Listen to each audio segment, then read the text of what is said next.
Pickup व bullet की हुई जोरदार टक्कर। भवन की बेसमेंट खोलकर पार्किंग बनाने के लिए बनेगी नीति। दिल्ली में 1800 रुपए डिब्बे के रिकॉर्ड रेट पर बिकी शिमला की चेरी। कामगारों को अब नहीं किया जाएगा निजी अस्पतालों में रेफर। आयुर्वेदिक फार्मेसी में 34,000 क्विंटल औषधि का होगा उत्पादन। प्रदेश में मौसम ने फिर बदली करवट। बीए प्रथम वर्ष की छात्रा ने फंदा लगाकर की आत्महत्या। जिला सिरमौर के उपमंडल राजगढ़ के तहत जगहेड़ के समीप एक पिकअप व बुलेट की जोरदार भिड़ंत हो गई। वहीं पिकअप और बुलेट की टक्कर के बाद पिकअप गिरी नदी में जा गिरी। हादसे में 6 लोग घायल हुए हैं। स्थानीय लोगों द्वारा सभी घायलों को अस्पताल भिजवाया गया। बुलेट सवार घायलों की पहचान भूपेंद्र और नीरज के रूप में हुई है, तो वहीं पिकअप नेपाली मूल का चालक भारत चला रहा था। उसके साथ अभि नाम का क्लीनर व उसकी पत्नी दुर्गा सवार थे। जानकारी के मुताबिक पिकअप नैरीपुल से सोलन की ओर आ रही थी, जबकि बुलेट सवार सोलन से नैरीपुल की ओर जा रही थी। जगेड़ के समीप एक तीखे मोड़ पर पिकअप ने बुलेट को जोरदार टक्कर मार दी। पिकअप में 4 व्यक्ति सवार थे और मोटरसाइकिल पर 2 व्यक्ति सवार थे। सभी 6 लोग घायल हुए हैं, जिनमें से 2 घायलों को सिविल अस्पताल राजगढ़ व 4 लोगों को स्थानीय लोगों की मदद व 108 एम्बुलेंस के माध्यम से क्षेत्रीय अस्पताल सोलन ले जाया गया। सोलन में प्राथमिक उपचार के बाद 2 गंभीर घायलों को आईजीएमसी शिमला रेफर किया गया। उधर पुलिस थाना राजगढ़ के प्रभारी अमरदत्त ने हादसे की पुष्टि की है। हिमाचल प्रदेश सरकार भवनों की बेसमेंट खोलकर पार्किंग बनाने के लिए नीति तैयार करेगी। वर्तमान में बेसमेंट को बंद किया गया है। अब सड़क के साथ बने भवन मालिकों को यह राहत दी जा रही है। नगर निगम शिमला चुनाव के दौरान कांग्रेस पार्टी ने जनता से बेसमेंट को पार्किंग बनाए जाने का वादा किया था। इसको लेकर अधिकारियों ने मंत्रणा शुरू कर दी थी। टाउन एंड कंट्री प्लानिंग विभाग की ओर से इसके नियम तैयार किए जाएंगे। हिमाचल में पार्किंग की बड़ी समस्या है। हिमाचल में हर महीने 250 से 300 नए वाहन आते हैं। पार्किंग ना होने से लोग सड़क के किनारे वाहन खड़े करने को मजबूर है। इससे जहां लोगों को चालान हो रहे, वहीं लोगों को पैदल चलने में दिक्कतें पेश आ रही है। शहरी क्षेत्रों में जगह की कमी के चलते पार्किंग के निर्माण में दिक्कतें पेश आ रही है। हालांकि पूर्व भाजपा सरकार ने भी सड़क के साथ बने भवन मालिकों को लोहे की अस्थायी पार्किंग बनाने का फैसला लिया था। यह पार्किंग भवन के सेट बैंक पर बननी थी, लेकिन यह जगह कम पाई गई।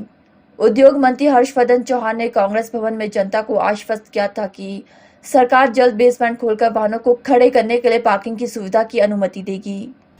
शिमला की चेरी को दिल्ली की आजादपुर मंडी में इस सीजन के रिकॉर्ड रेट मिली है।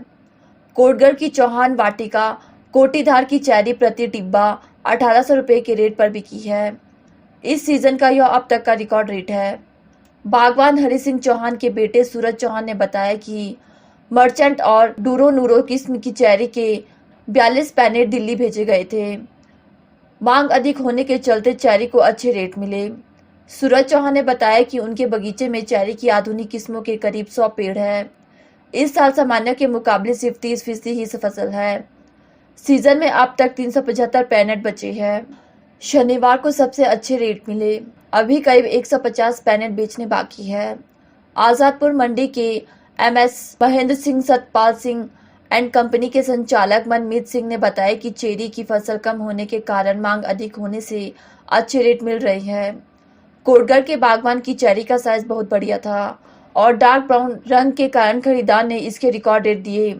पारदर्शी पैनेट में क्वालिटी साफ होने से भी चेरी को रिकॉर्ड 1800 रेट मिली है। गुरुग्राम के बड़े मॉल में यह चेरी 2100 से 2200 रुपए तक बिकेगी। गुठलीदार फल सेब का विकल्प बन रही है। शनिवार को कोटगढ़ की चेरी 1800 रुपए प्रति डिब्बे के रेट में बिकी। सरकार को सेब के साथ गुठलीदार फलों के उत्पादन पर भी ध्यान केंद्रित करना चाहिए।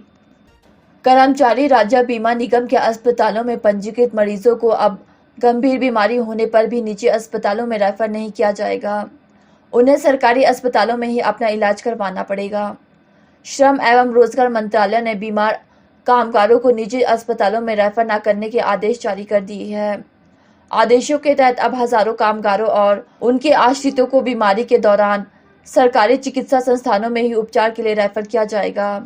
निगम के मुख्यालय की ओर से क्षेत्रीय कार्यालय बद्दी को पत्र जारी किया गया है, जिसमें कहा गया है कि अब सरकारी संस्थानों में ही ईएसआई में पंजीकृत कामगारों को भेजा जाए। हालांकि यदि प्रदेश के बड़े संस्थानों और पीजीआई में भी उस बीमारी का इलाज नहीं होगा तो स्पेशल केस बनाकर निजी अस्पताल को भेजा जा सकता है। इस पत्र के जारी होने पर अब मजदूर नेता इसका विरोध जता रहे हैं।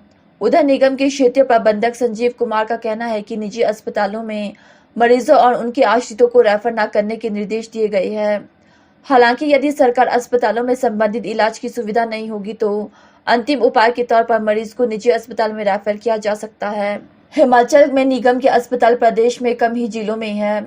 यहाँ केवल प्राथमिक स्वास्थ्य केंद्र ही है जहाँ पूरी सुविधाएं नहीं मिल पाती। ऐसे में अक्सर चिकित्सक मरीजों को बेहतर इलाज के लिए निजी अस्पताल में रेफर कर देते हैं। यह वह अस्पताल होते हैं जिनको ईएसआई के साथ टाई अप होता है। इसके पैसे भी मरीज की जेब से नहीं जाते थे। इसमें पंजीकृत कामगार और उसके परिजनों को इलाज मिलता था, मगर अब यह सुविधा बंद कर दी गई है। भारतीय मजदूर संघ के प्रदेश उद्योग प्रभारी मेलाराम चंदेल ने कहा कि कई जगह पर निगम की पीएचसी तक नहीं है। ऐसे में यहाँ निजी अस्पतालों का ही सहारा रहता है। मंत्रालय के नए आदेशों से अब कामगारों को इलाज के लिए परेशान होना पड़ेगा।